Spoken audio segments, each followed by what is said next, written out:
see they're handing out crucifixes.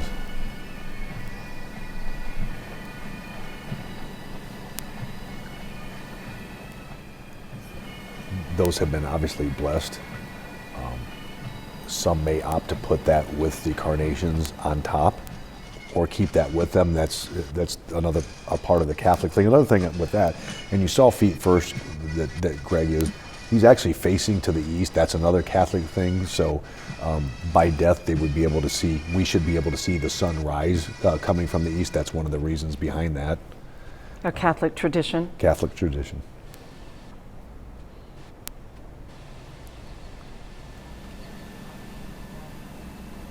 The Reverend Benjamin Seiberg again addressing the family, specifically the twins of Detective Greg Ferency.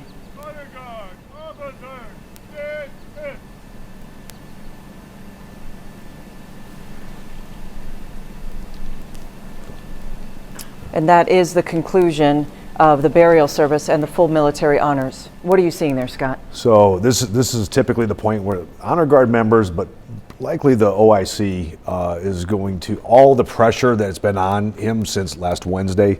It's to a point now. That's typically what happens.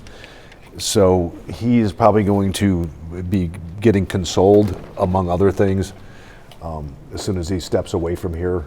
This is where it hits most officers the hardest, when they know that that is the final. There's nothing more that they're able to do. So this is pretty tough on them.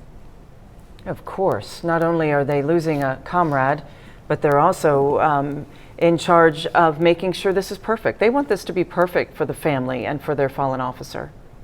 And it was in the family. I guarantee you the family is still overwhelmed, but eternally grateful for everything that's happened since he was killed, since Greg was killed. And what a turnout, what a show of support and respect, but it also tells you what kind of person Greg Ferency was for this kind of turnout.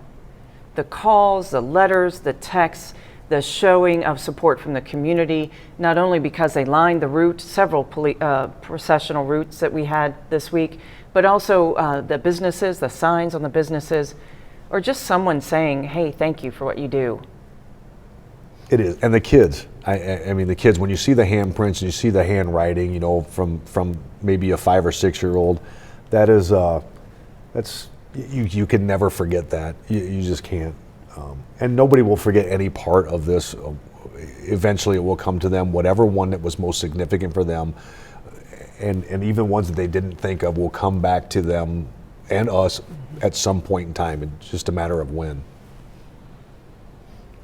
You are basically seeing the service wrap up here at Calvary Cemetery. In just a moment, we are going to be speaking to News 10's Rondrell Moore, who is live there at Calvary Cemetery. This is on the east side of Terre Haute. In the meantime, people are now able to converse and show signs of love to each other and talk. This was a celebration of life. Yes, it was sad, terribly, terribly sad. But it is also a celebration of life, which is uplifting. A happy time where his friends mentioned the fun stories about him. You heard the fun music, certainly atypical funeral music. I loved it. I thought it was great because it was a representation of Greg's personality. Rondrell Moore does join us now. He is live at Calvary Cemetery there on the east side. Rondrell, you've had a busy day there. What can you tell us? Well, Patrice, you're absolutely right. It's been a busy day. It's been a very somber day. It's been an emotional day. Honestly, you saw exactly what I was saying. I was here live, able to see a lot of faces, faces of family members, faces of members of the Terre Haute Police Department, all very sad. That's just really the only way to describe it. You saw it, by far the most emotional part of the entire ceremony, when Chief Keene gave the 2 flags to Detective Ferency's children. Lots of tears at that moment, very quiet. People just reflecting it in, and this is now the 3rd, as we've mentioned, officer that's died in the line of duty in Terre Haute. In the past 10 years, this is my 3rd burial ceremony. They're not any easier to cover, and I've spoken to members of the Terre Haute Police Department today, members that I've known for quite some time, and we spoke. I asked them how they were doing. They said as good as to be expected, and everybody sharing the same sentiment. They're tired of this happening. They're honestly tired of these types of ceremonies having to happen. But that being said, what a beautiful, beautiful ceremony. Just the prestige, the pomp and circumstance, and Patrice, you and Scott did such a wonderful job walking us through everything that happened. And you could tell that there was so much detail and meaning. We'd been here for a good hour before the ceremony actually started, and we saw members of the Color Guard, we saw members of Indiana State Police, we saw them practicing their steps, literally going over what they were going to do when it came to the casket, when it came to their placement. They wanted to make sure that everything was exact and in place, and boy, from what we saw, it really certainly was just an emotional moment, members of the community coming together. We even spoke to the property owner here.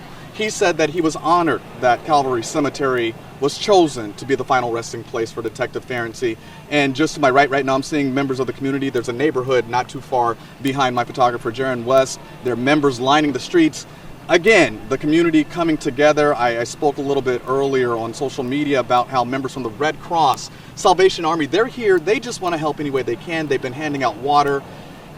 It's something that if you think about it long enough, you could almost become overwhelmed with emotion, just how much everybody wanted to send Detective Ferency off the right way. And by the looks of it, they certainly did. Of course, this is, as Scott mentioned, this is just the beginning of a lot of grief for friends and family members. And as you can see behind me right now, there's several people from the police department, several departments. They're talking, they're just having moments of communication, community supporting each other, hugging each other, holding each other in their grief.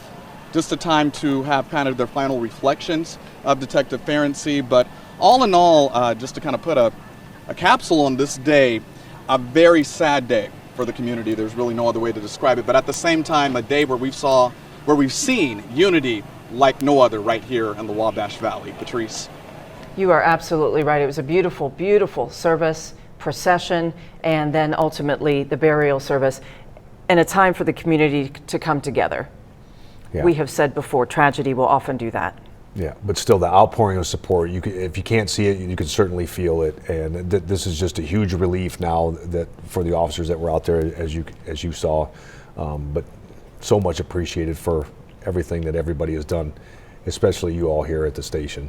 Well, thank you. And as Reverend Benjamin Seiberg said in the service, there is no greater love than this, to lay down your life for your friends.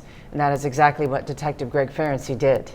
We want to thank you so much for being here, for your insight on the history, on the tradition, and no offense, but I hope I don't see you again for a long time. Ditto. The funeral services for Terre Haute Police Detective and FBI Task Force Officer Greg Ferency have just ended. On behalf of South Bend Police Chief Scott Ruskowski and myself, thank you for staying with us and letting us walk through this somber day, a very special day for the community.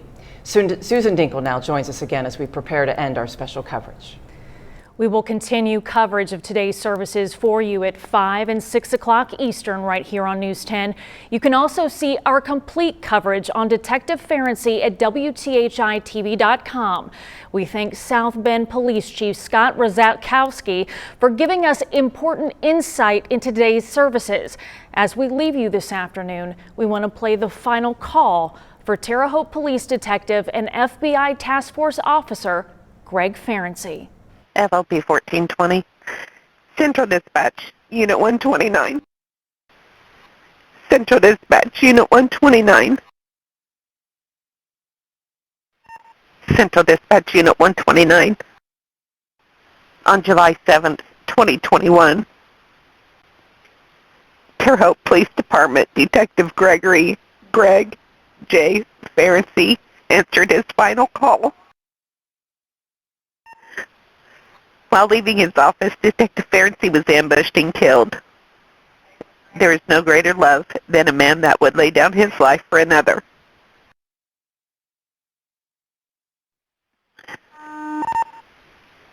Terre Haute Police Department Detective Greg Ferency, Unit 129, is 10:42. He has gone home for the final time.